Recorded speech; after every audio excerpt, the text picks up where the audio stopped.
Hi friends, మీరు ఇప్పుడు చూస్తున్నది Nagarjuna Sagar left canal. Nagarjuna Sagar project నిర్మించే సమయంలో ఈ యొక్క లెఫ్ట్ కెనాల్ని వ్యవసాయ అవసరాల కోసం నిర్మించడం జరిగింది. ఈ యొక్క లెఫ్ట్ కెనాల్ నిర్మించే సమయంలో మూసీ నది అడ్డుగా రావడం వలన ఒక అక్వాడక్ట్ని ఏర్పాటు చేయడం జరిగింది. మీరు ఇప్పుడు చూస్తున్నది కింద ప్రవహించేది మూసీ నది. ఈ బ్రిడ్జ్ పైనుంచి వచ్చేది లెఫ్ట్ కెనాల్. దీన్నే అక్వాడక్ట్గా పిలుస్తాము.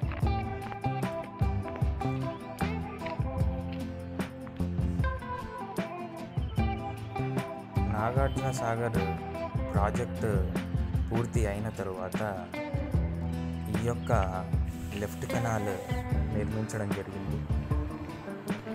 ఈ యొక్క లెఫ్ట్ కెనాల్ ద్వారా నల్గొండ మరియు ఖమ్మం జిల్లాలకు వ్యవసాయ అవసరాల కోసం నీరు సరఫరా చేయబడుతుంది.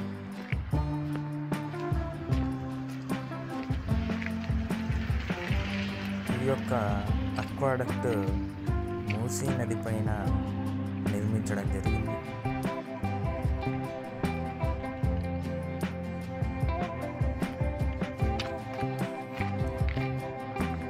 ఇటుగా మూసీ ప్రవహించి ఈ అక్వాడక్ట్ కింద నుంచి కృష్ణా నది వైపు వెళ్ళడం జరుగుతుంది.